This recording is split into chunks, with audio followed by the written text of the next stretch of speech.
আমার reaction is very clear. আমরা প্রথম দিন থেকেই ফাঁসির দাবি করে এসেছিলাম।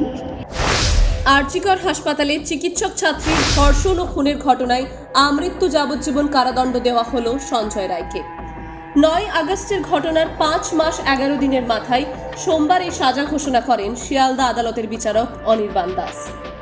তিনি জানান, যেহেতু এটি বিরলের মধ্যে বিরলতম অপরাধ নয়, সেই জন্য সঞ্জয়কে ফাঁসির সাজা দেওয়া হয়নি, তাকে আমৃত্যু যাবজ্জীবন কারাদণ্ডের সাজা দেওয়া হয়েছে। পাশাপাশি নির্যাতিতার পরিবারকে 17 লক্ষ টাকা ক্ষতিপূরণ দেওয়ার নির্দেশ দিয়েছে আদালত।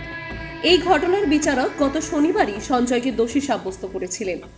ভারতীয় ন্যায় সংহিতার 64 নম্বর ধারা ধর্ষণ, 66 নম্বর ধারা ধর্ষণের পর মৃত্যু এবং 103(1) নম্বর ধারা খুনে তাকে দোষী সাব্যস্ত করা হয়। তবে এই আরজিকর কাণ্ড মনে করিয়ে দেয় এই কলকাতা শহরের বুকেই ঘটে চলা 18 বছর আগের আরও এক রোমহর্ষক ধর্ষণ কাণ্ডের কথা। হেতেল পারেখ হত্যার ঘটনায় চাঞ্চল্য পড়ে যায় রাজ্য রাজনীতিতে। ধনঞ্জয় চট্টোপাধ্যায়, বাঁকুড়ার ছাতনার কুলুডিহি গ্রামের বাসিন্দা ওই যুবক কর্মসূত্রে থাকতেন কলকাতায়। ভবানীপুরের একটি আবাসনে নিরাপত্তা রক্ষীর কাজ করতেন তিনি। 1990 সালের 5 মার্চ সেই আবাসনেই এক স্কুল ছাত্রীকে ধর্ষণ করে খুন করা হয় বলে অভিযোগ। সেই ঘটনায় প্রথমে ধনঞ্জয়কে গ্রেফতার করা হয়। দীর্ঘ আইনি প্রক্রিয়া চলার পর তাকে দোষী সাব্যস্ত করে আদালত এবং দেওয়া হয় মৃত্যুদণ্ড। প্রবল বিতর্ক ও প্রতিবাদ সত্ত্বেও 2004 সালের 14 আগস্ট আদালতের সেই রায় কার্যকর করা হয়। ফাঁসি হয় ধনঞ্জয়ের।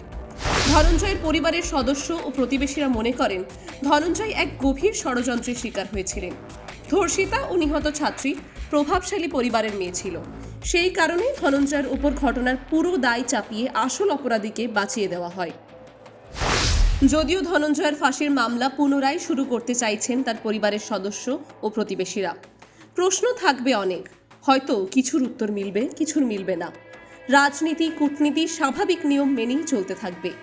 প্রকৃত বিচার পাক নির্যাতিতার পরিবার, সাজা পাক প্রকৃত দোষীরা। টাইমস নাও খবর।